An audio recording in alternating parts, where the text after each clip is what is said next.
here tonight at Worthy Brewing, and this is the Raise the Deschutes seminar series. My name is Jim Bond. I'm the program director for the Deschutes River Conservancy. Just a couple things before we get started. I'd like to thank our sponsors for tonight: Roundhouse Foundation, City of Bend, Sun Country Tours, Central Oregon Intergovernmental Council, and Remax Key Properties, as well as our special sponsors, Hand in Hand Productions and Worthy Brewing. So I'll give you just a little bit of background before we get into this seminar on who we are. The Deschutes River Conservancy was formed back in 1996 when the Confederated Tribes of the Warm Springs Reservation got together with irrigation interests and environmental interests and decided to form an organization with a mission to restore stream flow and improve water quality in the Deschutes Basin, and to do it in a collaborative way, using consensus and with the community. We work with many different stakeholders: irrigation districts, agriculture, environment, hydropower, agencies, many others, working together to try to get ahead of issues and meet the diverse water needs in the basin.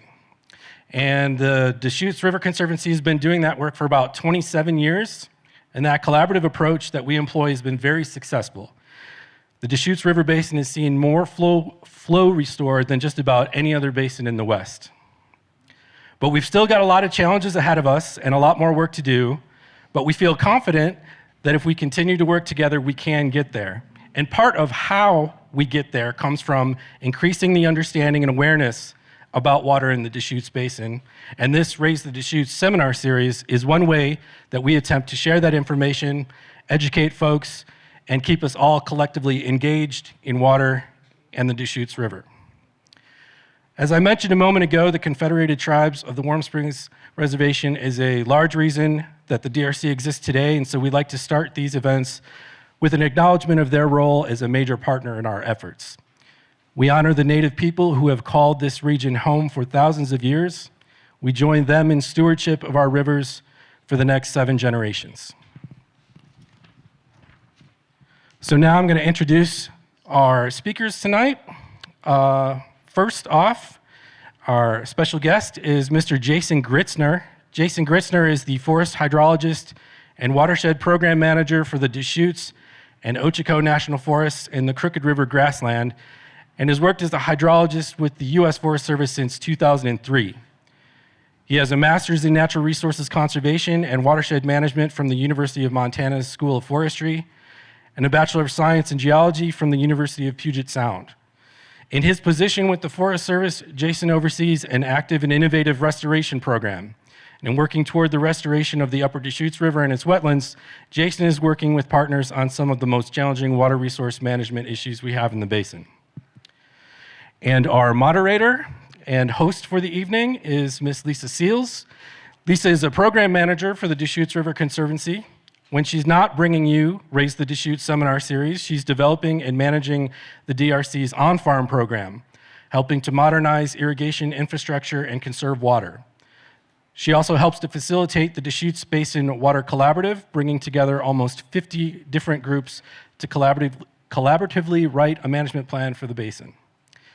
Lisa earned her Bachelor of Science in Geography and Environmental Studies from the University of Oregon, and then after nearly a decade working as an environmental educator for the Bureau of Land Management and a nonprofit organization, Lisa earned a master's and PhD in interdisciplinary ecology from the University of Florida's School of Natural Resources and the Environment, where she focused on collaborative water management and policy in Oregon, which is what brought her back to the Deschutes Basin.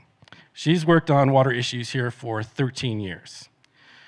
So we've got a great set of speakers here tonight, a lot of experience, a lot of intelligence, a lot of wisdom. We're going to learn a lot. We're going to learn about some drought, about climate, hydrology, soils, the Deschutes River, the Crooked River, solutions. So I think I'd just like to thank everybody for spending the time tonight to come and join us. I think this is going to be really informative, and I'll kick it off to you guys. Thanks so much. Thank you, Jim. Thank you. Thank you all for coming. Thanks so much for your interest and continued participation. I'm kind of want to query you all and understand some of who you are and what brought you here. I'm curious, how many of you have attended a previous Raise the Deschutes seminar event? It's maybe about half of you. Okay, so just so I'm sure, how many people are new to the seminar series? Okay, so about half. How many people are new to the DRC, the Deschutes River Conservancy? So like just learning about our programs? A handful of you. Okay, great. How many of you are new to the Deschutes Basin? How many have moved to the area within the last 5 years? It's maybe about a third of you. Okay, how about within the last 10 years?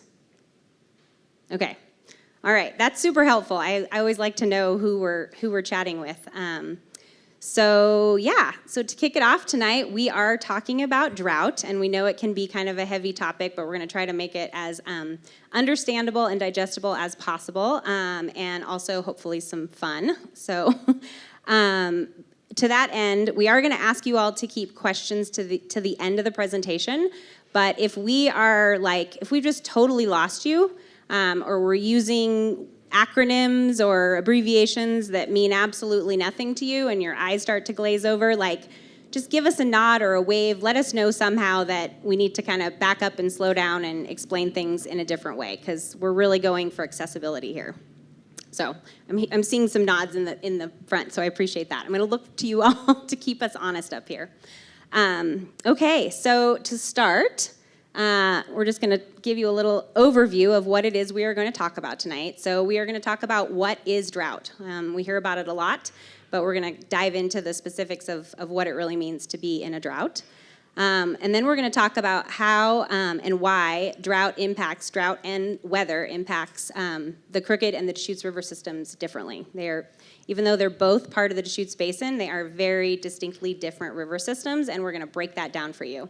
And then we are going to discuss how we, the DRC and the partners, are trying to build, or we are building resiliency to respond to drought in this basin. So hopefully leave you all with a positive note that despite the fact that conditions are changing, it's not all doom and gloom. So that's our goal for this evening.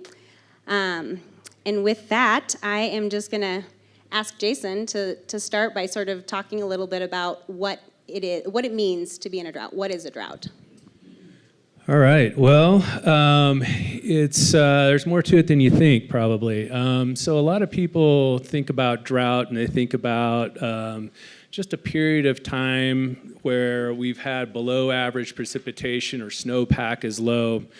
And in fact, it's really much more complicated than that in the assessment of drought and projections of drought and so on. And so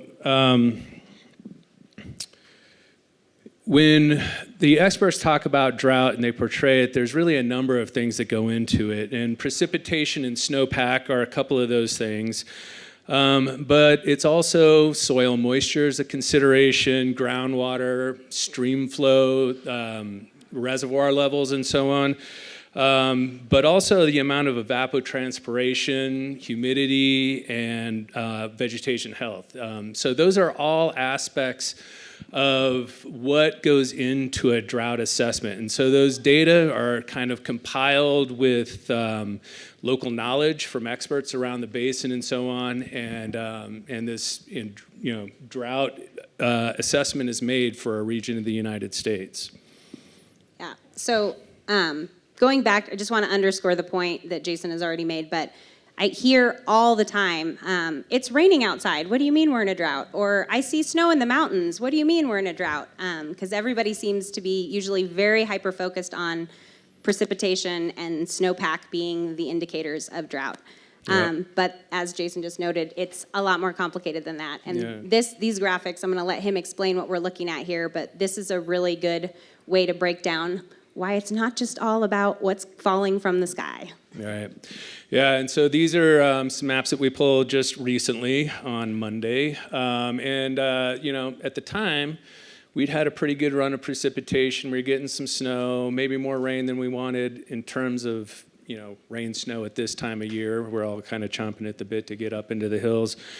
But at the same time, on the same day, that we can see that in Central Oregon, we are still in quite a deficit in terms of soil moisture. And so, what is falling from the sky and what's on the surface of the ground right now is not getting us out of drought specifically, because there are a number of different aspects to this. And one of them is this soil moisture piece here. All right, so now we're going to move into, this is the U.S. Drought Monitor, and again, I'm going to ask Jason to explain it here in a minute, but I feel like this is the thing that I see frequently popping up, like in the paper, popping up on the news. This is a lot of what you all, I think, are probably interacting with, so we want to break down what the U.S. Drought Monitor is, and what all goes into it. So this map was also pulled just from the other day, and so if we're going to answer the question in the title, are we still in a drought? Indeed, we are still in a drought. Kind of maybe coming out of it in terms of the day-to-day, but the drought monitor is it's an existing condition that we have. The drought monitor, the map changes every week, and it has to do with a lot of the factors that we just discussed in terms of precipitation, snowpack, stream systems, water levels in those systems, reservoirs, vegetation, et cetera. And so those data go into that assessment of drought, but so is just kind of the interpretation of impacts of drought, what is on the ground, and in the context of that regionally. And so while there are a number of physical data and drought impacts considered, along with just the feedback from those folks, there's a collection of people from the University of Nebraska, NOAA, and the Department of Agriculture that kind of collectively put their brains together and make this assessment. And they actually draw this map every week. And so I think I know that they pass that responsibility around on a Tuesday. That week's data is gathered up. There's some assessment done amongst the professionals there and the experts on the ground. And then by Thursday, they draw this map. And that happens across the country every week. Yeah, I think that's a really interesting point. In this day and age, so many things are done by computers and just like automated. But this is real people from all of those organizations, the University of Nebraska, NOAA, which is the National Oceanic and Atmospheric Association, and the Department of Agriculture. Our people are doing this every single week, taking into consideration all the physical things we talked about, but then all these other things as well. So, and tomorrow morning there'll be a new map. So when this pops up on the screen of your television, or you see it in the paper, you'll now know where it comes from, and that next week it's going to be a different map. And I just want to note that at the very end of the presentation, we are giving you all access to the websites where we're drawing a lot of this data, so that if you're interested going forward, you can follow these things yourself. So just want to note that for you.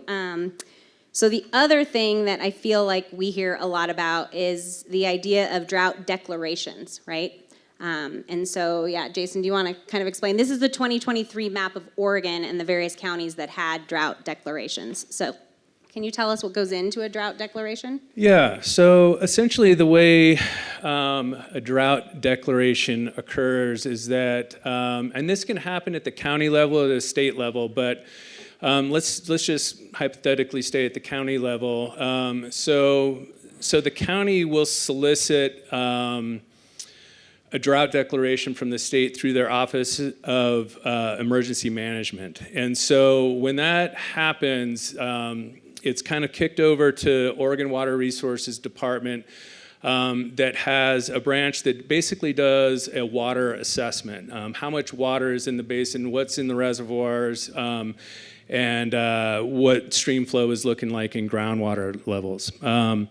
And so when that assessment is made, and it seems like the current conditions and the impacts are such that it's worthwhile declaring a drought, they'll make that, they will make that recommendation to the drought board. And essentially that is co-chaired by OWRD and the Office of Emergency Management, and a recommendation will be made to the governor. And so at that point in time, the governor will pass an executive order declaring drought.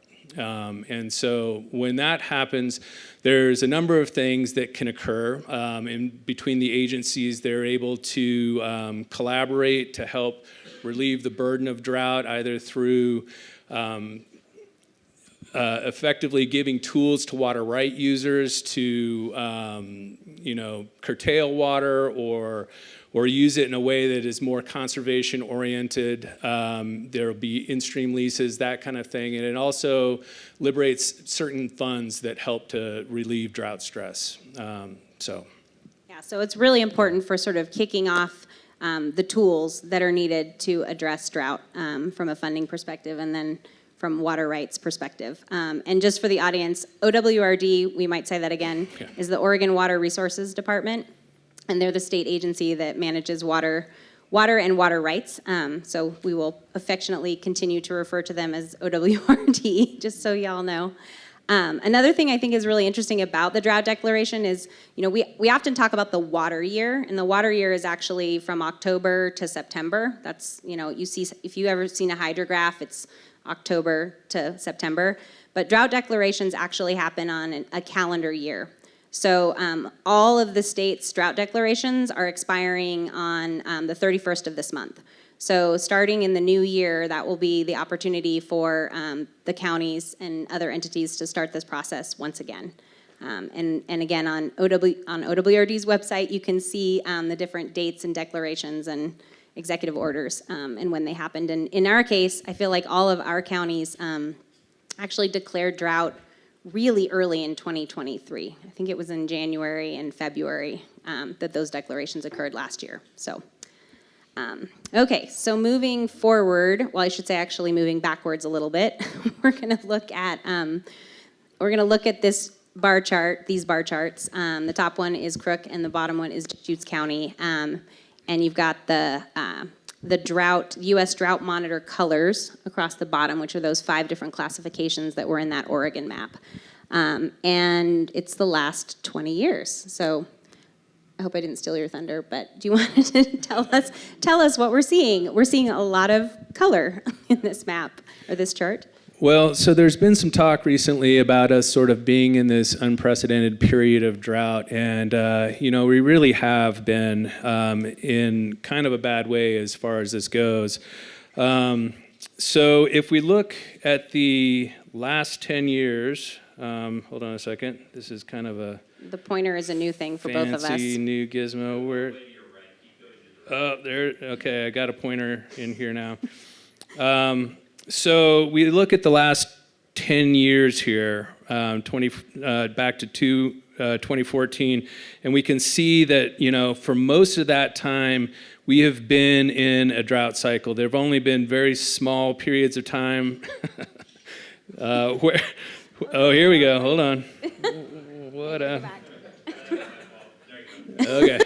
Matt's messing with us. Okay, here we go. So these last 10 years we've been. It dulls the screen. So anyway, these last 10 years here, you can see that we've been in kind of these darker warm colors here, and really in these last 4 years, we've seen some conditions that we don't typically see, being in this exceptional drought condition in Crook County, over 100% of the area of Crook County here. For over a year. And so anyway, we look back at this 10 years and then the previous 10 years before that, and we'll see back to 2004, we've still had a fair amount of drought there, either in, kind of in the moderate to lesser drought status where we are abnormally dry as well. And then going back even further than that, back to 2000, we are still in that cycle. And so over the last 24 years or so, we've mostly been in drought. And so, when we look at those factors, some of those antecedent conditions, that historical drought is affecting some of the aspects of drought, such as soil moisture, reservoir levels, things like that we see that go into that ongoing drought condition. All right, we're going to switch gears to another graphic that I'm thinking a lot of you are probably familiar with, which is now my pointer's not working, Matt. Or not my pointer, my... I am clicking the middle button. Oh, okay. Was that you? Thank you. Okay, so this is another graphic that a lot of you may be familiar with. This is the U.S. Department of Agriculture's Natural Resources Conservation Service puts out this map daily. This is the snow water equivalent map. And it has all the basins in the state. And it gives percentages of where we are pretty much with snowpack based on the SNOTEL sites. And this one is released every single day, fresh data. So I'm going to let you dive into the specifics because a lot of times it's easy to pull this one up. I've done it before and we'll actually show you some more of these throughout the presentation and you think, oh, we're good. Like right now in the southeast part of the state, everything looks good. But it's one day, right? Yeah, so. There's more to it than meets the eye, yeah. So this really is just one day. And, things can look good one day and then you have a rainstorm and most of your snow water equivalent is going to be washed away. And so, one other thing that point that I want to make with this is that this is based on a period of record, and we'll get into this a little bit, and it's a 30-year period of record. And so these shift by decade and so on. But kind of to stay with the point that while we're looking at snow water equivalent here, it's a very different thing than talking about precipitation per se, right? Because when we're talking about a water year, as Lisa described, we go from October 1st through the end of September. And when we're talking about precipitation, it's kind of the accumulation of the precipitation that we've had so far. So, on the next, okay, we got it. Okay. So this is a snow water equivalent graph. This is from April 1st of 2023, this past April 1st. And this is the snow water equivalent map that a lot of the forecasting is involved, bases itself on for agriculture, for the upcoming season and so on. And so while we're looking at, here in Deschutes County, Crook and Jefferson County being in pretty good condition, it's really not the same thing as the overall water year. And so when we look at that same day at precipitation and the precipitation that we've accumulated since October 1st through April 1st, we see that we're really only 89% of average. And so, we can feel pretty good about the snow water equivalent, and, that definitely does help, but it's not the complete picture of what we're seeing out there.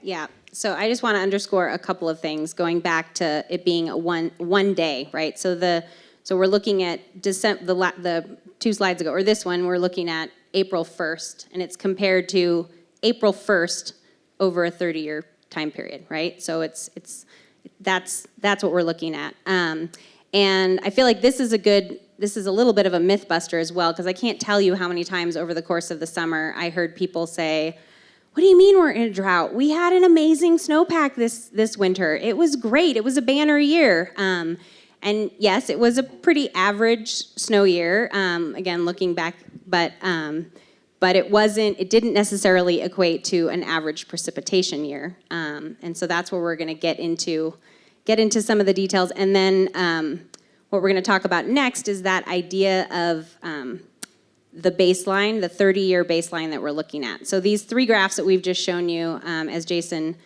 spoke about, is using a period of record from 1991 to 2020. So that 30-year period of record. Wait, here we go. Oops, am I going backwards? I'm sorry, guys. I feel like I'm driving and I can have the pointer. Yes. So this is a 50-year period of record that we're looking at right here. So going from 1970. Yeah. And so, yeah, this goes back 54 years, and this is representative of the entire state of Oregon. So this is not specifically Central Oregon here, but we can see when we look back to the period of record, and the period of record that we are using right now goes from 1990 to 2020. So that is this period right here. Just bear with me, it's a little shaky with this pointer. And so we're looking back to this point right here. And so you can see when you just kind of blur your eyes and look at this thing that there's really a lot more red up here than there is blue through this period of time right here. And so when we're looking at a period of record and comparing it to the 30 years that are on, that represent that period of record, that is kind of a relative statement that keeps us in line with what we're looking at and keeps us from comparing a current day with, say an ice age or something like that. And so it's really relevant. But recently, just a few years ago, we changed our period of record. And so prior to that, we were looking at a period. Oh, hold on a second. We were using a period of record that went from 1980, which is right here, up through 2010, which is right here. And you can see, relatively speaking, there's a lot more blue in there than there is red when you kind of blur your eyes.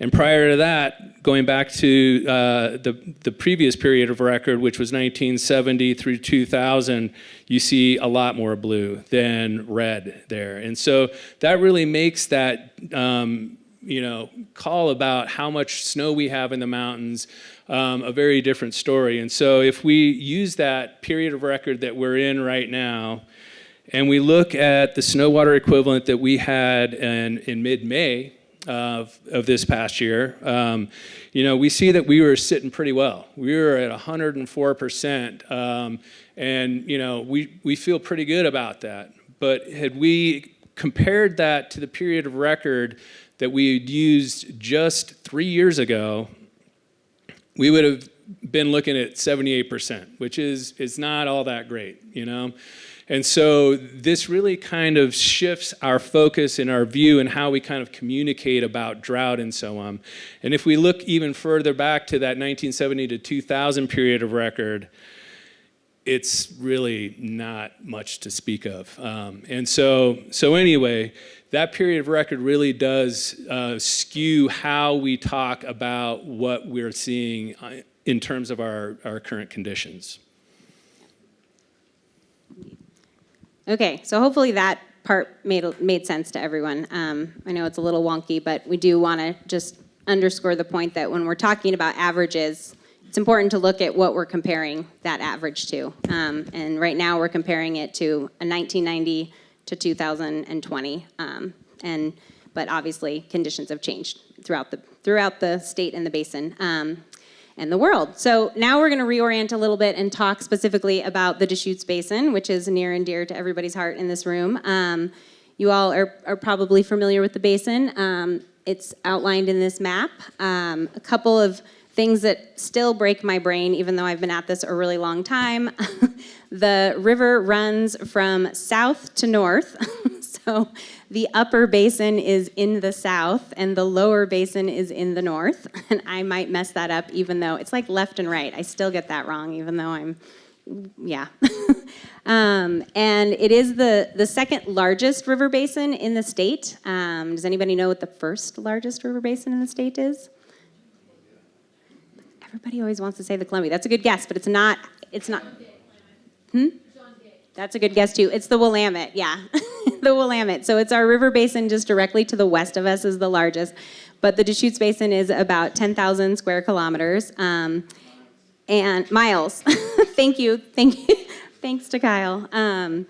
So we're honing in a little bit here again on where we're going to break down for you. We've got the Deschutes Basin in its entirety, but we're going to talk a little bit more specifically about the upper Deschutes Basin, which is this area here, So running from the headwaters, which are Little Lava Lake, technically, all the water coming from the Cascades into Little Lava Lake. We've got the reservoirs, Crane and Wickiup, and then the main stem of the Deschutes River making its way north to Bend, Redmond, and on up to Madras. So we consider the upper river a lot of times everywhere from Lake Billy Chinook south. And then we're also going to be talking about this area of the basin, which is the Crooked River, which is one of the major tributaries of the Deschutes. So with that, I'm going to introduce you to another diagram that you may or may not have seen on the news. This I affectionately refer to as the teacup diagram. I think its technical term is the hydromet diagrams. And it's all of the stream flow gauges operated by the U.S. Bureau of Reclamation, and it also tracks all of the reservoir levels across the basin. So you can see this was taken on the 3rd of December. This was the status of our reservoirs in the basin. And again, we'll have this for you. This is also housed on the Raise the Deschutes webpage. You can link directly to the hydromet stations. So last year, we had a little bit of a peculiar water year as far as especially reservoirs in the Crooked River system. So this denotes how full our reservoirs were. That's the y-axis. And then over time, again, the water year, we've got October all the way to September. And the green line was last year. The red line is our average year. And then the blue line is this year, where we are today. So coming into the water year last year, things were looking really grim for folks in the Crooked River system. We essentially had drained the reservoirs in the Crooked. They were completely empty, and it was looking pretty scary for folks who were going to try to irrigate and grow crops from the water in these reservoirs, and for fish and wildlife. And then you can see in April and May, almost overnight, virtually, those reservoirs filled completely to above average. So, and same thing with the Ochoco Reservoir. So, meanwhile, we have Wickiup Reservoir, which is in the upper basin of the Deschutes system. And you can see, again, the average water year being red, green being last year, and you can almost see no perceivable indication of what happened, with what we saw in Prineville and Ochoco. There's no indication of that at all here. Just was doing its filling, and then the irrigator started drawing down, and water was released. And so we're going to dive into why and how this happened. So, but before we do that, I want to bring you back to snow water equivalent. If you all remember back to mid-May here in the basin, we had 126% of average snowpack up there, and on May 15th. But then just 2 weeks later, we were down to 46%. And I think if you all can remember, it was a really warm May. It was like summertime in May. People were out on the river, floating in tubes, and it was not the usual gradual kind of cold weather that we have. And there were other things at play as well. But with that, I am going to pass it on to Jason to talk us through those two very different reactions to that warm, wet period that we had in May. Right on. Yeah. So, when we are talking about this runoff that we saw, this runoff event, this is really, this is hydrology, right? And so when we're looking at the way that rivers are characterized, the way that basins might be characterized, and so on, there's really a couple of fundamental elements that go into that. And one of them is precipitation. And here we have the Deschutes Basin, of course, and over here to the west in the Cascade Range and the high Cascades, we have a fair amount of precipitation that falls, and we like it to collect as much as we can in the form of snow, but we'll take rain as well.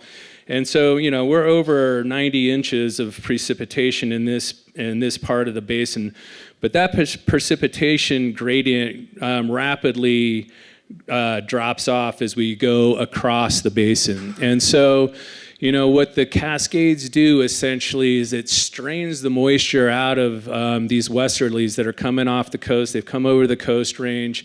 And so we collect a lot of that water, just where I said, up in the Cascade Range here. And as it, goes across central Oregon here, through the desert and starts rising up against the Ochocos, we start collecting a little bit more precipitation out there. So that's one element of what's going to characterize the hydrology and the kind of the characteristics of runoff that we get in certain basins. And of course, the other piece of that is geology. And so, when we're looking at an event that Lisa was describing, with this huge fill of the reservoir in a relatively short period of time, we've got to take a look at the geology and why that from a characteristic standpoint is so different from the Deschutes side of things. And so over here, we have this older geology. These rocks are, let's say, in the tens of millions of years old here. They've been weathered. There's a kind of a mixture of sedimentary, metamorphic, and volcanic rocks out here. But basically, their infiltration capacity is pretty low. And so when water falls on it, in the form of rain, when snow melts out on it, most of the runoff is surface runoff. Over here in this part of the basin, this is a much younger bunch of rocks out here on the order of, this is less than 2 million years old. And most of these are really fresh volcanics, and they're very porous. They're cracked. When snow melts out and rain falls in this part of the basin, which is represented over here on the left, most of that water is going to infiltrate into the subsurface, and we do have rivers and streams and so on the Deschutes side of things and the Cascades, and a lot of these are groundwater fed.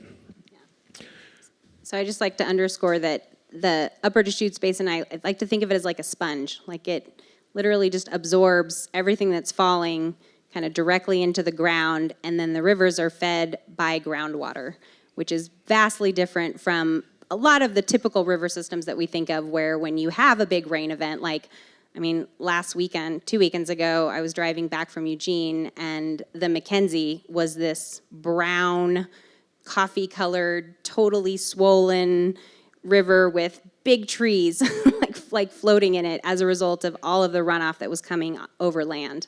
And that is generally not what we see in our sponge-like upper Deschutes.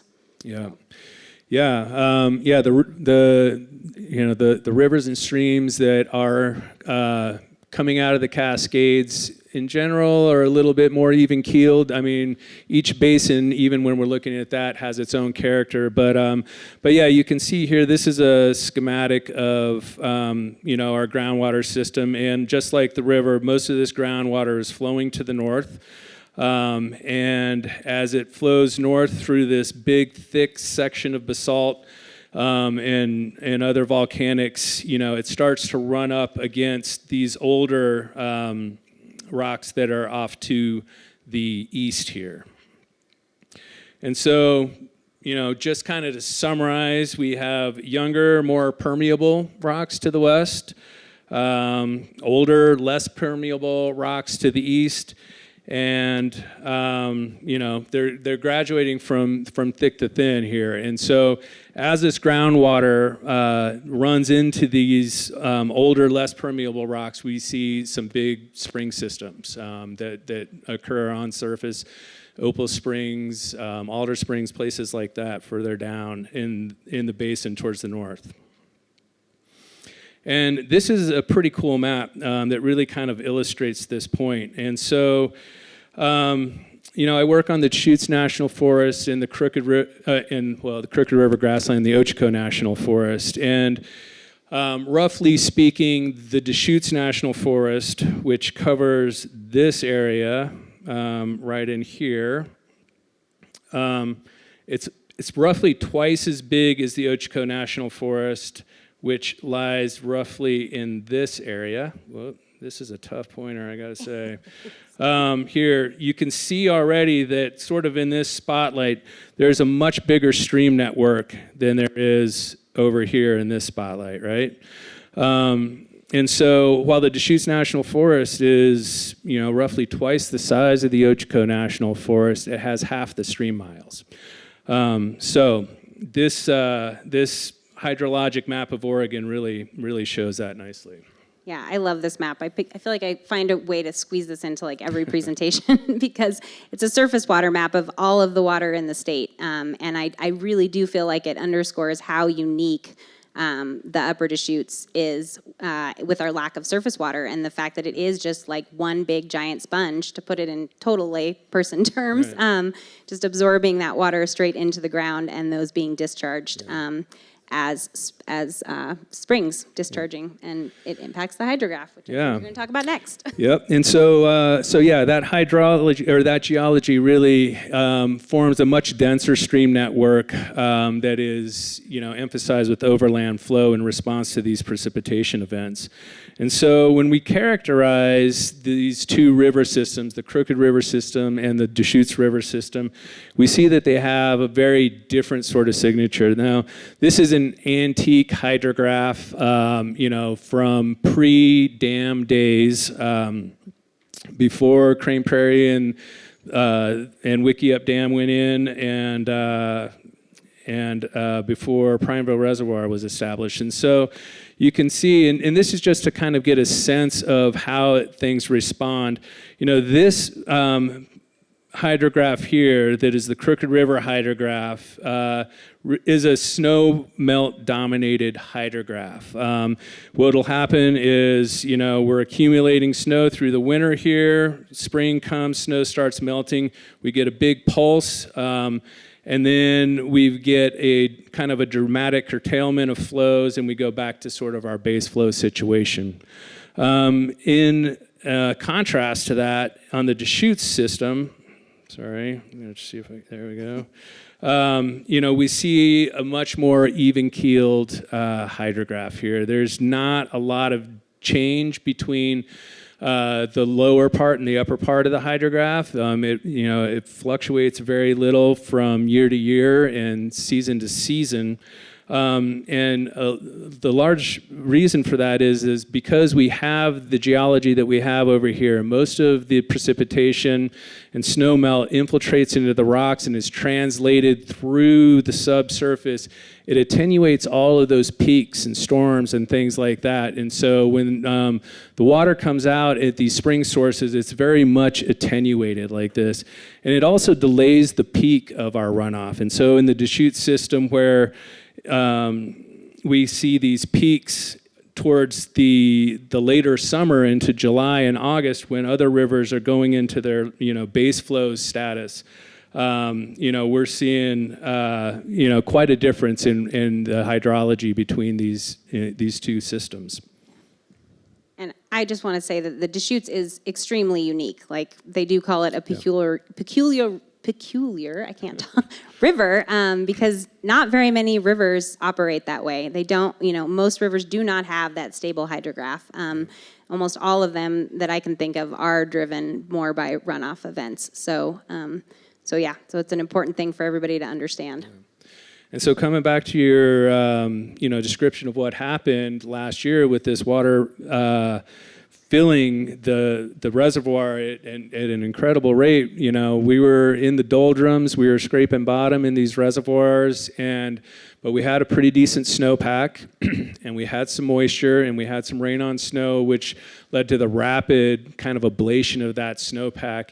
And so in the Ochoco's and at Prineville Reservoir, we really got this really rapid fill that we see here, and really it filled it right up to the top in a couple of weeks. As opposed to Wickiup Reservoir that just kind of kept on chugging along. And here is, kind of to bring you back to Prineville Reservoir, this, again, we're thinking about the snow water equivalent. We're thinking about the precipitation events that led to, the rapid melting of that, the warm weather. That is very much a reaction to the sort of the here and now. Whereas when we look at Wickiup Reservoir out in the Cascades in this kind of more spring-fed system, we're seeing, a reservoir that's filling, it's, chugging along here, and basically unperturbed by this rapid melt-off that we got and so on. And we get to irrigation season, and then we slowly start drawing it back down. So, Wickiup Reservoir is, higher up in the basin. It's not completely immune to, these changes in precipitation and so on, but they're very much tempered and metered out over time. And so, we see that in the upper basin. And as we kind of come down through the basin, we'll see this sort of reaction to previous precipitation events or snow, like good winters and so on. That'll reflect maybe in the following year for kind of short throw aquifer systems, or maybe it's in a couple of years or 5 years for systems that have residence time in the subsurface a little bit longer. But then when we go down towards the bottom of the basin, and we're talking about multiple decades and centuries, we see really a system that is kind of unfazed by these certainly these events that are driven that might cause flooding, but even some of this several decades of drought and things like that. And these systems down here are really reacting on the order of centuries. And when we say down here, we mean north. North, like up sorry, north. at the By Matt bottom again, of the basin. to get back to the confusion of the running north part of the equation. Yeah. And so this is a representation again. This is Oregon precipitation over the last 100+ years, back to 1895. And we're really seeing, that from a precipitation standpoint, things have been pretty constant. We've had a lot of ups and downs over the years. We've had drought cycles and so on. But when you average it out over the decades and 100 years, centuries, we've really been fairly constant, which is nice to know that the precipitation is coming. For the state. This is, again, for the state as a whole. Yeah, so not Central Oregon specifically. But when we look at the temperatures for the state, we can see that we've been on the increase for quite a while, right? We've come out of the little ice age and we're still kind of warming up. And when we think back to drought, precipitation is as much, temperature is as much or maybe even more of a driver with drought than precipitation is. And so far as that drives a lot of the things that are incorporated into those drought declarations, including evapotranspiration, soil moisture, that kind of thing. And so, what we see here is, we've been on an upward trend for a while. All right, so we've been looking back. Now we're just going to spend a little bit of time looking ahead. And this is NOAA's seasonal outlook for the whole United States, as you can see, which really just takes us through the winter months. And there's still some color on that map. Yeah. So as we look forward, this forecast goes to the end of February and is based on certain conditions that we know that we're in right now, but we are not forecasted to come out of drought, at least by the end of February. And I think some of the drought forecasters are trying not to get too far ahead of themselves. We are in an El Nino year. In these years, we typically are a little warmer and a little drier, and so these drought conditions are expected to persist. And so, this is a short-term outlook. There are longer-term outlooks that have been projected for climate change and so on that, show that we are going to continue to be on this warming trajectory, even though the precipitation piece of this is staying relatively constant. But as we move forward through the years, our picture of what drought is and our percent normal is going to continue to change as well. And so anyway, these are modeled projections, a combination of 31 global climate models that are sort of combined. And one of the things that we like to say about models is that they're usually wrong, but some of them are pretty useful. All right, so we definitely did not want to end on that note. So I just want to spend a little bit of time talking about building resiliency in the basin and what we are doing. So obviously, there are programs like cloud seeding to potentially make more water fall from the sky. But in general, that's not a variable that any of us in the room have a lot of control over. But we do have control over how we use the water that we do have. Right, and that's where the resiliency thing comes in, and the work of the DRC and all of our partners. So we, as Jim sort of alluded to or talked about in the beginning of the presentation, the DRC has been working in the basin for almost 30 years, and we've been working with a whole host of partners, from tribes to irrigators to cities, to all of our state and federal partners, and we've had a lot of success. I'm going to highlight the fact that over the course of the time that we've been working here, we have restored over 350 CFS to key reaches of streams throughout the basin. And we've also done that hand in hand with the partners and increased agricultural reliability and also water security for cities. So we're doing the work, and it really comes down to just basically being more efficient, right? If you think about your bank account, we're not going to get big infusions of cash, but we need to figure out how to use the money that's in the bank account more efficiently. So I'm just going to quickly sort of walk through some of the things that we do to make you all familiar with them. We have, again, we're a collaborative organization, consensus-based. We have all the partners at the table on our board, and then we have the Deschutes Basin Water Collaborative, which is currently just about 50 stakeholder groups that are sitting in a room together trying to write a management plan for the basin by consensus. So everybody agreeing. And then we also have the Deschutes Partnership, which is a longstanding partnership between the Deschutes River Conservancy, the Deschutes Land Trust, the Crooked River Watershed Council, and the Upper Deschutes Watershed Council. And that group of partners has worked together for the last 30 years to restore stream flows in Waichus Creek. So I don't know if I see some head nods, but we've done a lot of work to restore stream flows and also to restore a lot of the habitat. And they're returning fish to that basin for the first time in 50 years. And there's water if you go in Sisters now, in the summertime, there's actually water running through the creek, which was not the case just about 10 plus years ago. So that's the work of the collaborative piece of the work that we do. We also do a lot of water transactions, which we are collectively sort of housing these days under what we call a water bank. And this is a wonky way of saying that the state of Oregon for, since the 80s has allowed leasing of water. So you can actually lease, if you're a farmer and you have a water right, you can actually lease your water back to the stream, which means not divert the water and leave it there. And the DRC has a leasing program. We also have a mitigation program, which I'm not going to go into, but that helps secure water for growing cities. And we are creating a water bank. Whoops, okay, turning me off. So we are creating a water bank and housing all of these transactions. Basically what we're trying to do is there are folks that have water that either are going to use their water more efficiently so they don't need as much of it, and then that excess water can get moved to folks who need that water.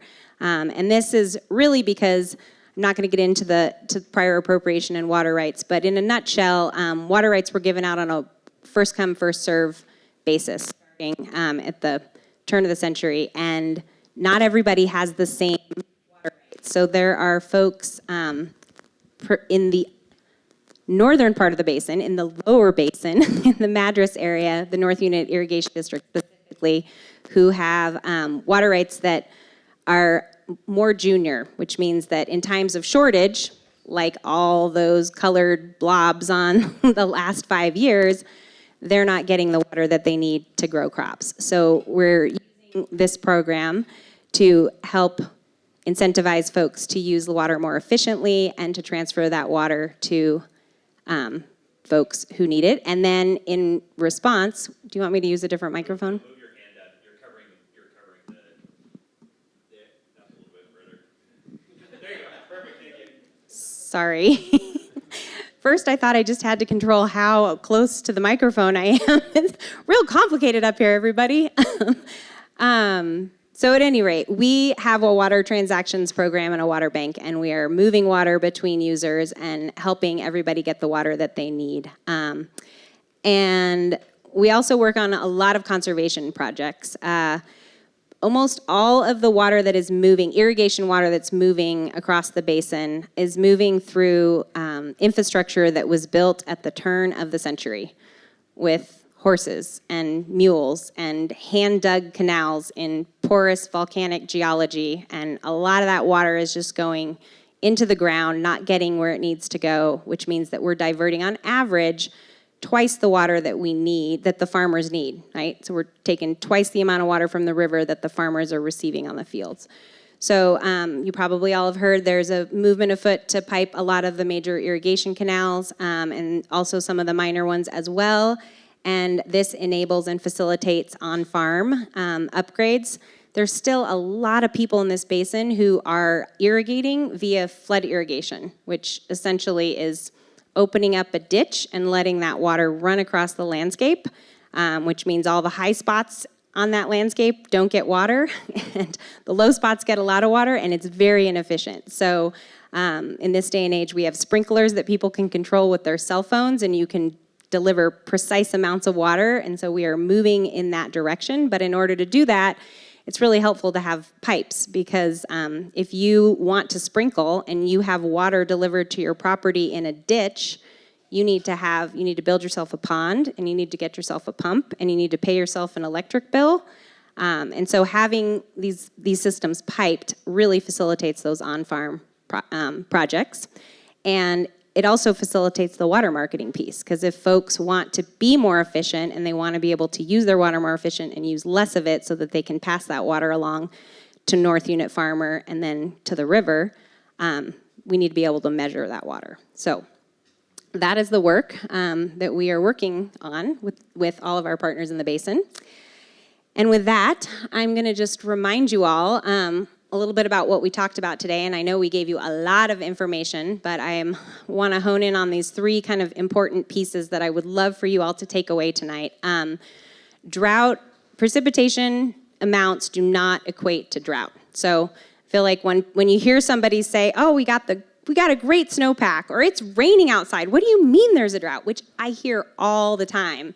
You can now hopefully help inform them that it's not just about precipitation. It's all those other things that we talked about. It's temperature almost as much as it's precipitation.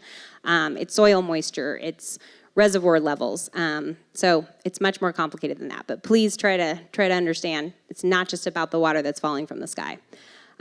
Also, we've got one basin, but because of that geology and the way that the precipitation is distributed, the Crooked and the Deschutes are really different river systems. So the Crooked is going to respond to the precipitation that we're getting in this calendar year. It's going to respond to the snowpack in the mountains this year.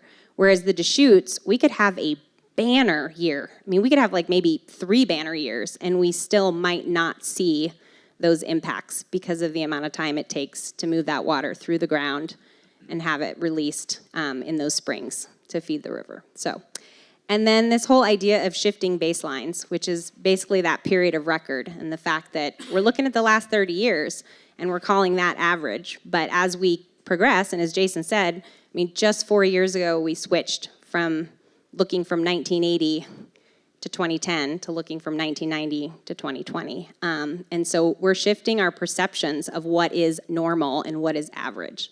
So I just want you all to keep that in mind. So with that, I think we can move to questions.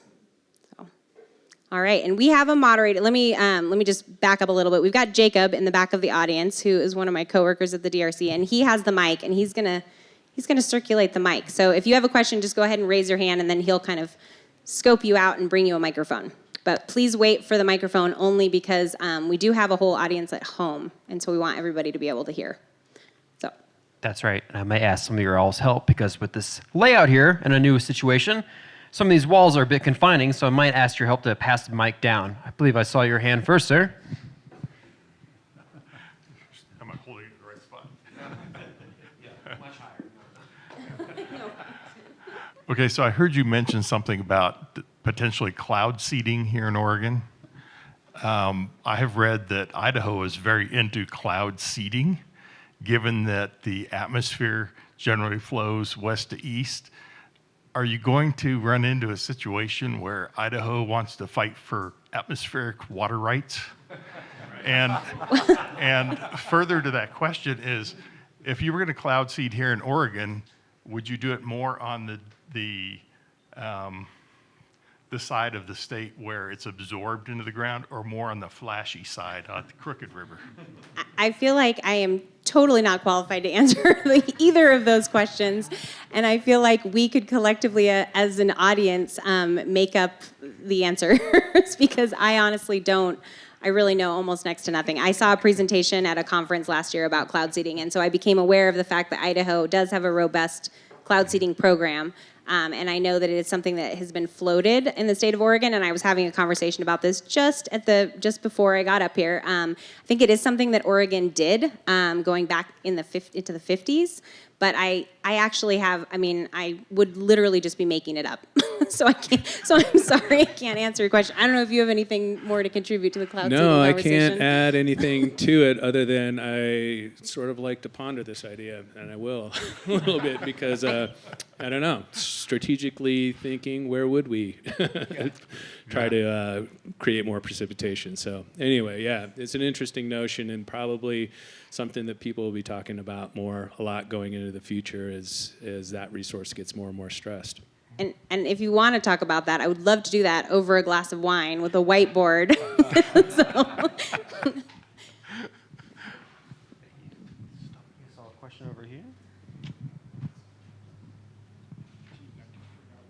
Oh, no. There's somebody behind you if you want to. Okay, yeah, we'll come back to you. Thank you. You had one? Oh yeah, questions? Raise your hand. Okay.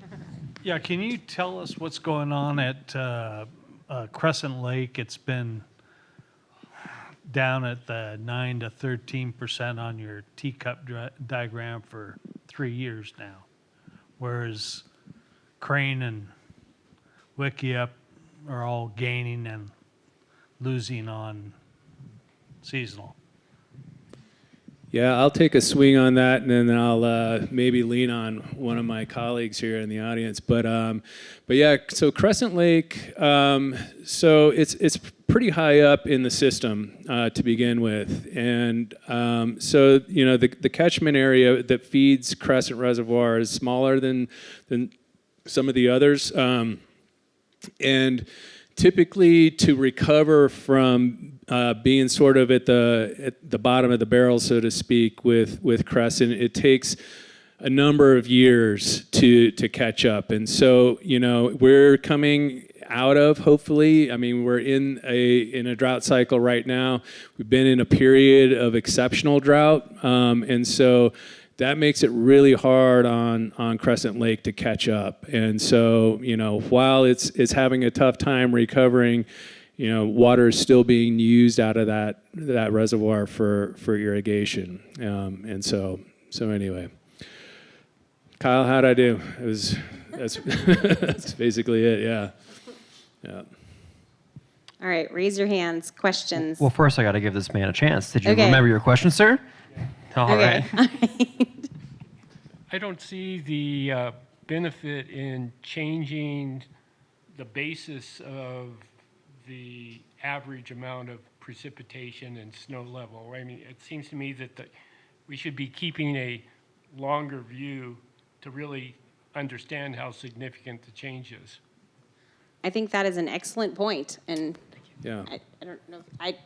can I just real quick Yeah. say that one of the resources that we're going to give you that you'll walk away with, I'll show you, we have QR codes on this next slide, but what I will also do is these slides are going to get posted on our website, and I will also do the old-fashioned hyperlink if folks want to go onto the website and get that and don't want to scan these. But the interactive map in particular lets you modify the period of record to your heart's content. And so I would just advocate that I totally agree with you, and that you should continue to do your research, and that information's out there. And so I would get it, because the one that we're going to look at is always going to be that 30-year period of record, and that's just the standard that the NRCS is putting out there. So. As an old fart, I think back to 1960 as my baseline. Right. Yeah.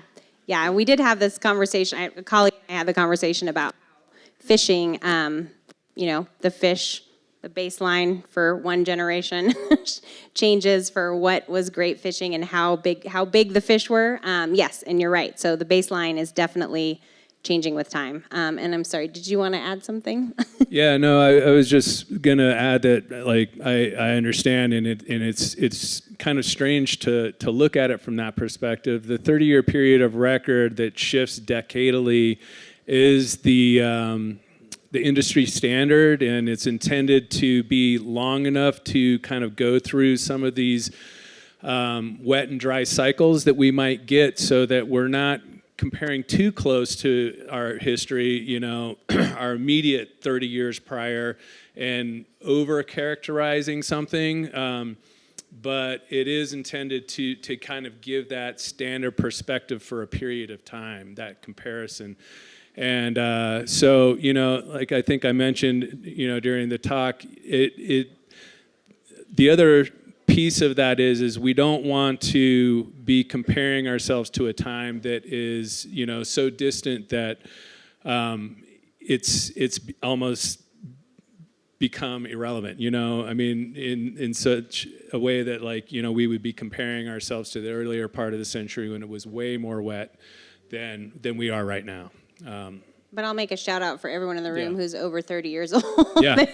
that doesn't seem like an ancient period of record to think back to the Right. 60s or 70s Oh, no. or no. 80s. Yeah, when we looked at the 1970 to 2000, I mean, that's my period of record. So anyway, yeah, I understand. Yeah. All right, let's see some more hands so Jacob can identify you. And All Find right, you I'm with the gonna mic. go up to the front up here and work my way back because there's so many hands all of a sudden. So just to kind of follow up on the previous gentleman's question, when we're developing conservation strategies around endangered species, it doesn't really feel sufficient to have a 30-year period that we're looking at, when a lot of our management approaches in terms of building dams and administering water rights over 100 years ago. I would think that that's the sort of timeline that the animals that are currently protected by the Endangered Species Act are kind of working on. So, yeah, I had that noted as well, that it just felt a little bit insufficient when this data is being used to aid conservation of endangered species. But my questions are more based around the water bank, and one, if there's other watersheds that have successfully implemented water bank, and then also what the current hurdles, or who or what are the current hurdles to establishing that here. I'm going to put Jacob on the spot, who is my colleague, who's working on the water bank right now a lot more closely than I am. Yeah, I was really hoping you guys were going to answer that question, but I guess I'm here, and I conveniently walked up to the front of the room, so that's nice. Thank you, Jacob. Yeah, you betcha. So in terms of, if I recall your question right, I hope they were the only ones that had to remember your question. Is water banking successful in other regions of the United States? Absolutely it is. And in other areas such as Colorado, Texas, California, Utah, Nevada, water banking has been very successful in Washington as well. What those markets look like varies significantly depending on the state. Water law can be very rigid, and the point of a water bank is to introduce a lot of flexibility, right? And trying to get that water to places where it needs to be, regardless of the priority date, regardless of the various infrastructure in that area. But because the laws vary state by state, what that water market looks like, it can vary quite a bit. So in places like Colorado and California, those markets can be extremely active with massive amounts of money flowing through those transactions. Here in Central Oregon, I would like to say that this is not the first effort at a water banking system. There was one about 15, 20 years ago that had limited success, but the market won't be quite as active just because of the nature of the water rights here and the amount of people here, the amount of economic activity. That said, again, it has been proven to be a very effective way of working within the rigidity of water law while introducing flexibility. So Does that answer your question? The barriers, yeah. I can actually at least speak to the infrastructure piece, which actually there's a question online. Could someone with 5 acres of senior water rights in COID, which is a Central Oregon Irrigation District, lease their water, and how much would they get? So I'm not going to be able to fully answer this question, but I'm going to lump your question of barriers in with their question about leasing and talk about some of the infrastructure barriers that exist, right? So again, most of the water in the basin is still moving through ditches and canals that were hand dug. And so oftentimes we hear of landowners, I'm just going to, on a ditch, who want to lease their water. Like say there's 10 landowners on a ditch, and each of them are getting a delivery, and say 5 of them on the ditch decide that they want to lease their water to the river and they don't want to divert. Well, we still have to get water to the end of the ditch, to the guy at the very, very end of the ditch. And in order to do that, you need a certain amount of water to actually push the water through a ditch. This is, basic physics. But it makes it really challenging because those landowners call and say, hey, I want to lease my water. And COID looks and says, well, if you lease your water, we're not going to be able to get, the water delivered to your neighbor who's growing a crop. So to answer your question about barriers, a lot of the barriers are infrastructure. So we want to market water. We also don't right now have accurate measurement devices on these old canals. I mean, they're being measured with a weir, which is literally it's a board in a canal with a measurement device on it. It's not a fancy, something fancy on your smartphone yet. So some of these barriers are measurement and our infrastructure. So to answer the question online, really you got to call COID and find out, who else is impacted and whether or not you could be eligible to lease. But please do, because we do actively have a leasing program with COID, and hopefully you online can lease your water. And I don't know how much you'll get for it, but you'll be doing the river a favor by leasing it. And so infrastructure is one of the big barriers that we're up against right now, along with, we are trying to sort of circumnavigate prior appropriation, because right now if you have a water right and that person doesn't use their water right, it goes to the next person in line. But what we're trying to develop is a way in which to not necessarily just go to the next person in line, but let somebody who's maybe 6 people down the line who wants to buy that water to grow a carrot seed crop in North Unit Irrigation District, to try to work around that. So we're trying to overcome some policy hurdles, and we're trying to overcome infrastructure hurdles and measurement. I mean, those are kind of the main ones that I can think of. Yeah, those are great. Perfect. Okay. Thank you, Lisa. Yeah. All right. Sorry to put you on the spot, Jacob. I love it. I walked to the front for a reason. All right.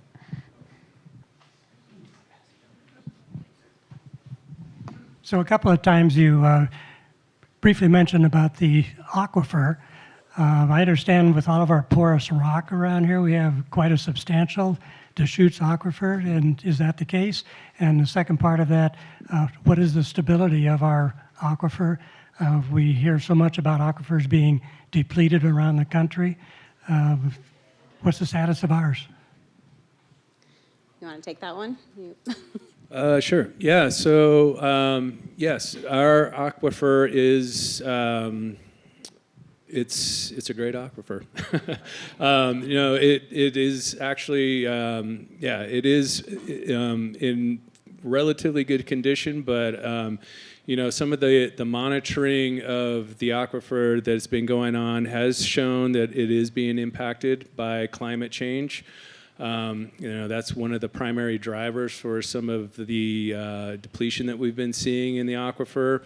And as well as, to a lesser degree, the pumping that's been happening with development and so on, as well as to some extent on local aquifers, and this really kind of depends on what you're talking about, where there is some piping and lining that is changing the groundwater levels just locally.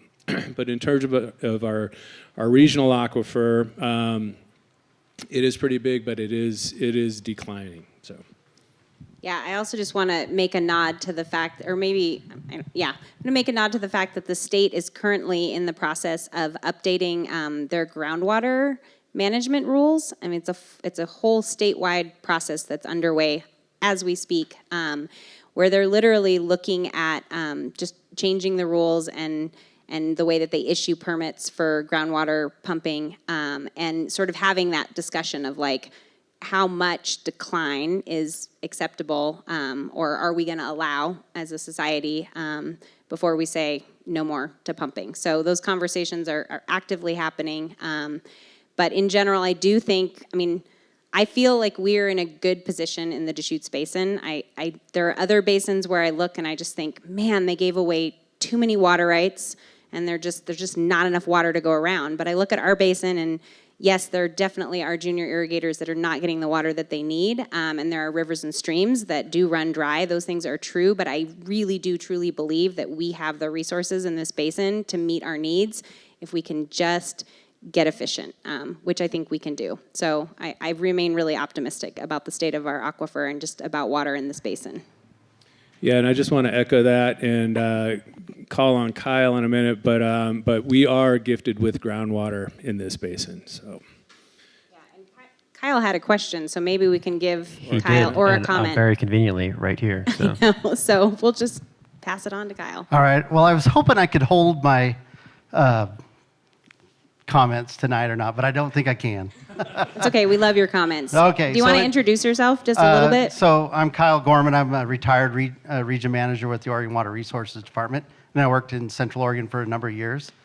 A couple points of clarification, just so people know. 1987 was the In-Stream Water Rights Act in Oregon, and so that was a monumental legislation for securing that in-stream water use is actually a beneficial use of water in Oregon. So really important. You can find the statute at ORS 537.348, and that is the in-stream gift, lease, or transfer of water.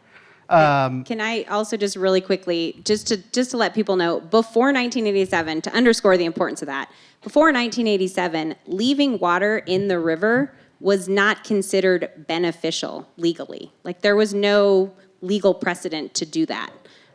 So that was monumental. I mean, we gave rivers the ability to be a beneficial use. And it also enabled us to move water rights from consumptive uses back into in-stream leases. Right. So I just wanted to clarify that. Thank you.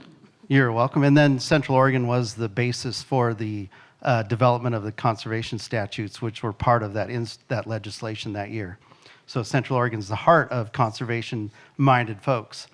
Believe it or not, it's been 25 years since Waichus Creek has had water restored to in-stream flow. So in 1998 was the first in-stream water right. So it isn't just 10 years ago, it's 25 years ago, believe it or not.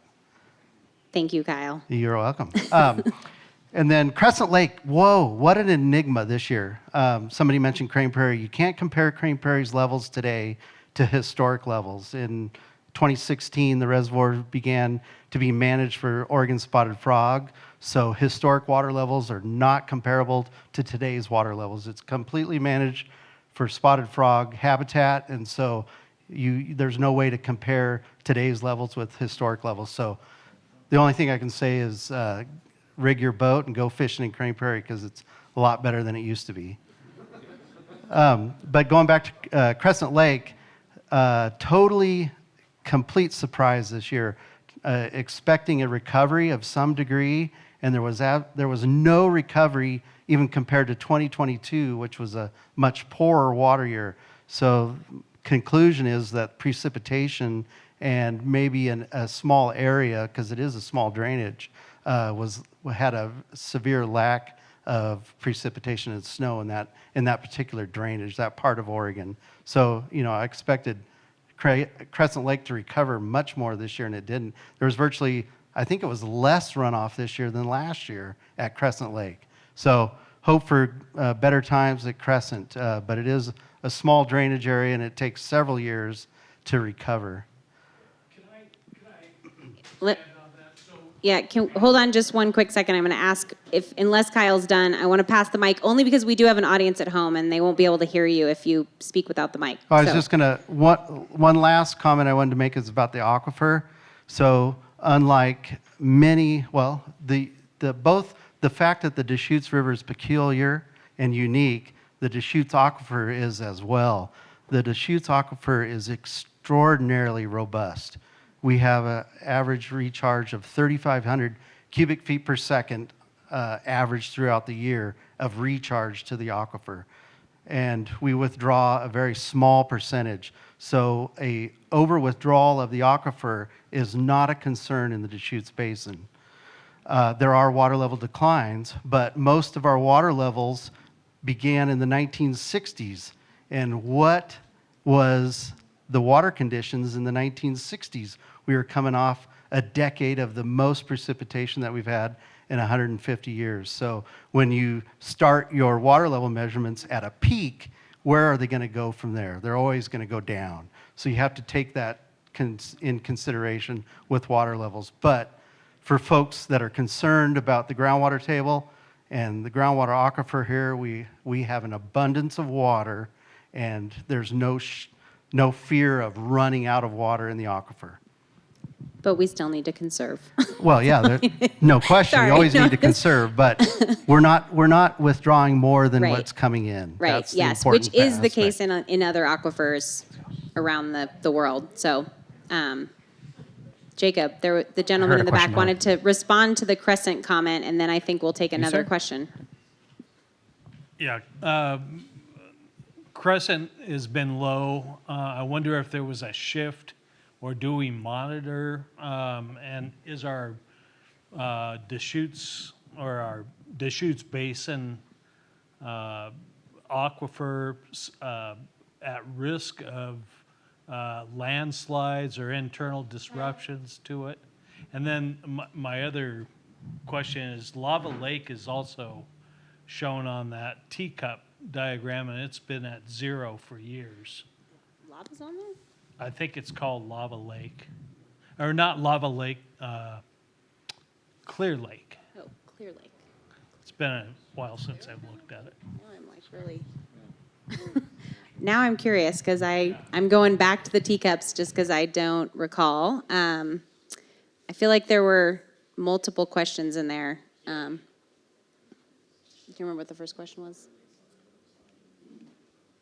Could you repeat your first question? It's about landslides in the landslides. aquifer. Yes. Do we monitor or record disruptions to the aquifers from slides and earthquakes and? So disruptions to the recharge of the aquifer, or Yeah, to the or to the affecting the flows. aquifer itself? Yeah, to the flows like into Crescent Lake and so on. Well, there is monitoring of the aquifer itself through groundwater monitoring wells and spring systems and so on. And so from that standpoint, if there was a disruption, it would be picked up in some of the monitoring somewhere. So I guess, from that standpoint, we would be able to see the effect of some kind of disruption through faulting or something like that. I feel I'm at a loss to answer the Clear Lake question. I know it's right there. I'm looking at it. I see it, but I also I don't know. Kyle, can you help me? I mean, So I actually don't know anything about Clear Lake. I know. I almost feel like it's, Irrigation reservoir for a small irrigation district. it must, it must be, yeah. Yeah, it is on the Mackenzie drainage. It's not. Different Clear Lake. Okay, yeah, you've really stumped me. This is the second stump of the night with the cloud seeding question being the first one, so I'm sorry I can't help you on Clear Lake, but I could get back to you. I would definitely could do my homework because I am a little confused about that one. All right, other questions? Yes, sir. Back to you. Cloud seeding? Got another one that's gonna stump me? I hope not. I'm not real big on the details of this, but I know I just read recently that the flow of the Metolius River at the headwaters has decreased substantially over the last 20 years. Isn't that an indication of what's going on with the aquifer? Yeah. It is. Actually, there's the USGS has a monitoring well, and just adjacent to Black Butte Ranch's property, and I'm trying to think of the name of it, but it's just to the west of Highway 20, to the northwest of Black Butte Ranch.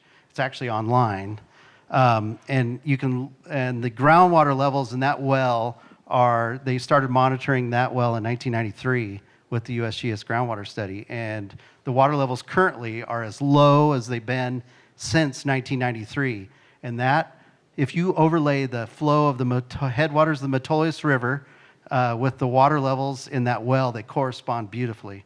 And yes, the groundwater level in that area is low compared to historic, and that's why we're seeing low discharges on the headwaters of the Metolius River.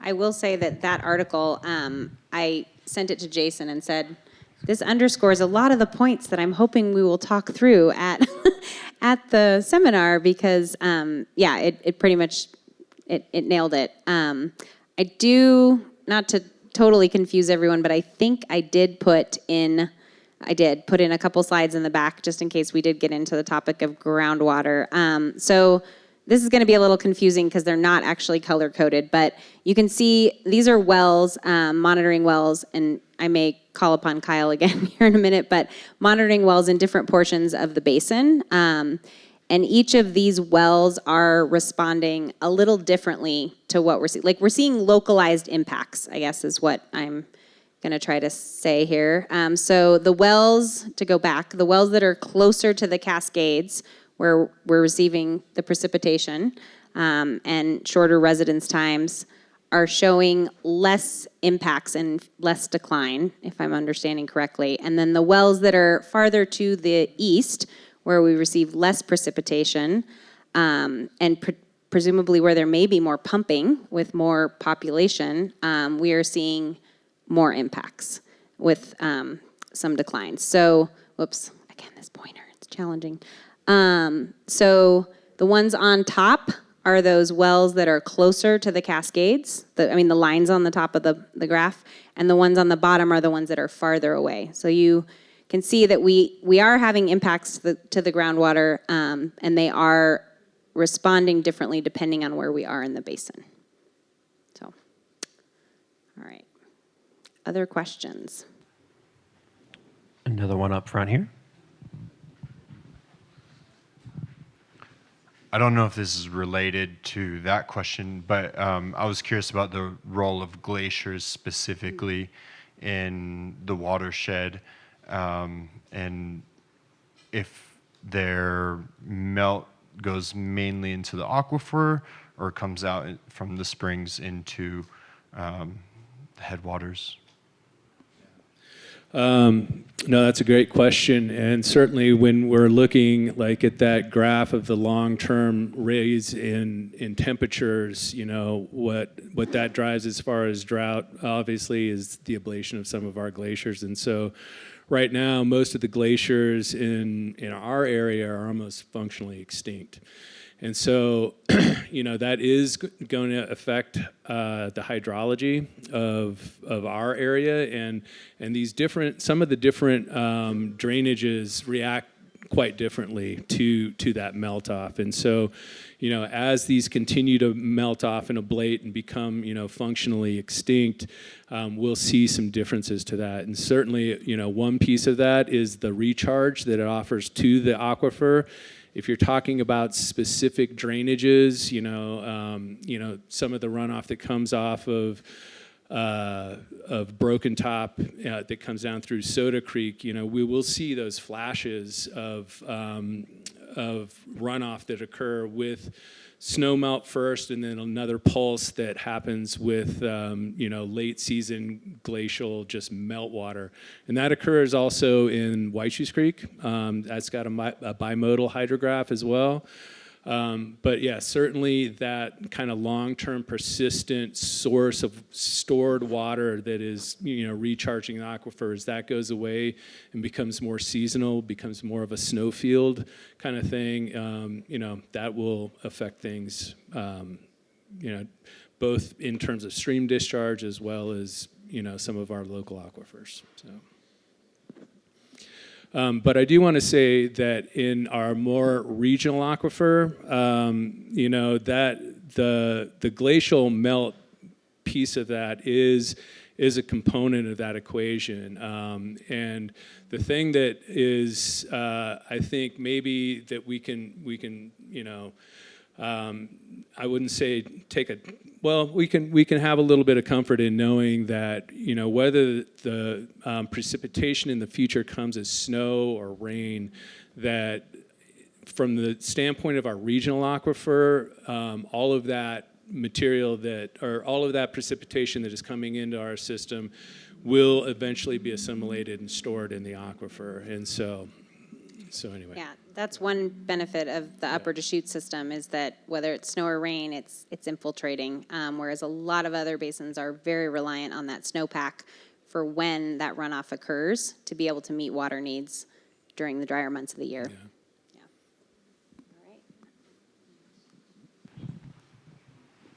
All right. A couple questions about the status of the piping of the irrigation ditches. First of all, could you update us on the status of that? Like, is that happening? How much is it happening? And two, I've also heard of some resistance to that, and I don't know what that is. And can you enlighten us or speak to that a little bit to tell us what the concerns are around that? Yes, I think I can. So there are 8 irrigation districts in the Deschutes Basin, and each one of them is currently in the process of updating a portion of their irrigation systems. So basically, all 8 districts have piping projects that are occurring and that have been funded through the Natural Resources Conservation Service and other other agencies with match funding. And it really varies from district to district. Like, for instance, in Central Oregon Irrigation District, they completed piping of 8 miles of their Pilot Butte Canal, which was up kind of near in the Terrebonne area, in the Smith Rock area. I mean, that's been completed. Other districts are just getting started this year with some construction. So essentially, yes, piping is occurring, and each district is doing it, and they've all identified specific portions of their system that they're targeting, pretty much based on losses and benefits to basically how much water can be conserved and how is it going to improve management and delivery of water throughout the district. So that is happening. There definitely is resistance. I will say, I don't want to blanketly characterize the resistance, but I'm going to try to anyway. A lot of folks have just are challenged with changes, right? And there's a lot of benefit to certain folks who live on irrigation canals. If you think about living on an irrigation canal, it's kind of like living on a seasonal river, really. I mean, you've got a waterway that's going right potentially in your backyard, and you've had a lot of benefit from that for all these years. And so seeing that piped is not great. And for that, I completely understand. And so a lot of folks would like to see lining occur instead of piping. And while I understand that, their rationale for that, there is great benefit to putting things in pipe. Mostly, again, going back to that pressurized water, the idea that, all of us are sort of spoiled in that we all have pressurized water in our homes, right? Like we literally turn on the tap, or if we want to water, sprinkle our yards, we hook up a hose and the water comes out with pressure. We're not getting water delivered in a ditch, right? And so if you line a canal, you're just not getting the same. You're not getting the same benefits from lining as you are from piping. So I think a lot of it is resistance to change and really just liking the way things are and having benefits from that. So, but again, it's a tough. I can't speak for everybody that's resistant to piping. And then there also are, I mean, to the nod of the recharge conversation, this canal system has been artificially recharging groundwater across the basin for 100 years. I mean, that's been happening. So, so there are localized impacts from that, but at the expense of a river that's running dry during certain times of the year, right? And again, it's artificial recharge. It's recharge, it's real, it's water that's going into the ground in places that it wasn't prior to 100 years from now. So that's another piece. I mean, there may be localized effects as a result of the piping of these canals. So, yeah. Yes. So thank you. That was the question was to talk about the wintertime flow conservation, and now I wish I had a different graph up here to show you all. But essentially what we have been doing for the last 100 years, or not quite 100 years, let's say 60 years, is in the wintertime, going back to our very stable hydrograph in the Deschutes River, where we don't have the same peaks that we do in the Crooked and other river systems, that hydrograph has been drastically altered by storing water in Wickiup Reservoir. So there's now a dam in Wickiup, and effectively for the last 60 plus years, we have changed the hydrograph in the Deschutes River so that in the wintertime, the flows are like at a very, very minimum amount of water to hold back that water to be delivered in the summer months, right? So we took a hydrograph that looks like this, and now it looks like low in the winter months and then high in the summer months. So we actually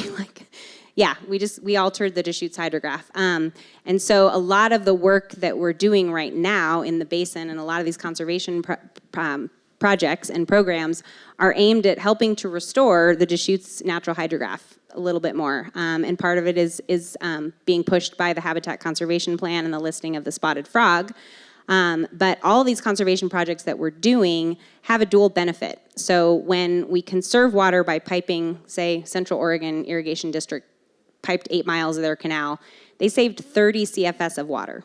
And that 30 CFS of water can be used by North Unit Irrigation District in the summer months. So they can get benefit from using that water on their landscape.